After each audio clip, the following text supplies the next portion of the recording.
Picture this. You're just scrolling through your phone. Maybe you're bored, maybe you're avoiding something, maybe you just finished a long day of work. And then you see it. A jacket you didn't know existed 5 minutes ago.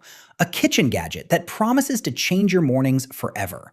A limited time deal on something you never once thought about buying. And before your rational brain even has time to weigh in, you've already clicked Add to Cart. Sound familiar? Of course it does, because it happens to almost everyone. And here's the thing. It's not because you're impulsive, or careless with money, or bad at adulting. There is a deeply wired psychological reason why your brain does this. And once you understand it, you'll never look at a shopping cart the same way again. Let's start with a little experiment. Think about the last thing you bought that you genuinely didn't need. Maybe it's still in the bag somewhere. Maybe it still has the tags on. Now ask yourself, how did you feel right before you bought it? Not after, before. There's a good chance there was this little electric buzz of excitement, a sense of possibility, like something good was about to happen. That feeling, my friend, is not an accident. That is your brain running a program that's millions of years old.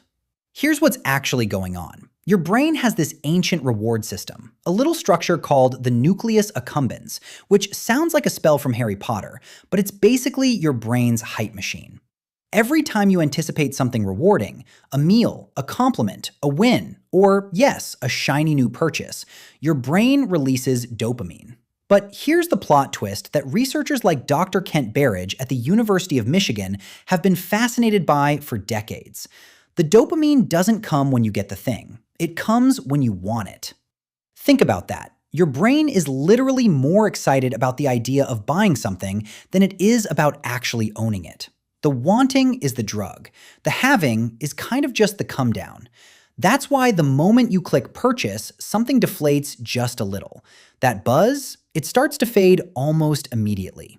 And so your brain, always chasing that feeling, starts scanning for the next thing to want. It's like your brain is a golden retriever who goes absolutely wild when you pick up the leash, and then is vaguely disappointed once you're actually outside. The anticipation was the whole point. Now, layer on top of this something called loss aversion, one of the most powerful forces in human psychology, described brilliantly by Daniel Kahneman and Amos Tversky. The idea is simple but profound. Losing something hurts about twice as much as gaining something feels good. So when a website tells you only 3 left in stock, or this deal expires in 47 minutes, your brain doesn't read that as a gentle heads up. It reads it as a threat. And threatened brains make fast, emotional decisions, not slow, logical ones. Retailers know this. They've known it for a long time. That countdown timer isn't decorating the page. It's doing surgery on your nervous system. And then there's the identity layer, which I think is the most fascinating and the most human part of all this. We don't just buy products, we buy versions of ourselves.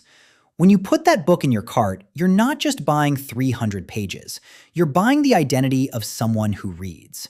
When you order the yoga mat or the running shoes or the fancy planner, you're buying the story of who you could be. Psychologists call this possible selves, the mental images we hold of who we might become. And shopping, in a strange way, feels like progress toward becoming that person, even when the yoga mat ends up under the bed. This isn't shallow. It's actually deeply human. We are meaning-making creatures, and objects are one of the ways we make meaning about ourselves. The problem is that the purchase creates the illusion of transformation without requiring any actual effort. You buy the journal, your brain registers that you've sort of started becoming the kind of person who journals. Checked. Done. No writing required. And then there's one more layer we have to talk about, because it might be the most modern of all. Emotional regulation. A 2020 study published in the Journal of Consumer Psychology found that people are significantly more likely to make impulsive purchases when they're experiencing negative emotions. Stress, sadness, boredom, loneliness, anxiety. Shopping becomes a form of self-soothing. It's not even really about the product at all. It's about creating a moment of control, of pleasure, of forward motion, in a day that might otherwise feel stuck or heavy. And in a world that hands us a shopping app every time we reach for our phone, well, the temptation has never been more perfectly engineered. So, what do we do with all of this? Because here's where I want to offer you something more than just awareness. Knowing your brain is wired this way is useful, but there's a practical layer too.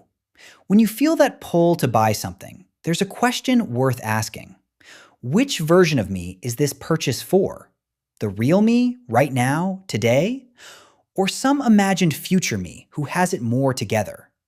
Because future you has been promising to use that air fryer for quite a while now.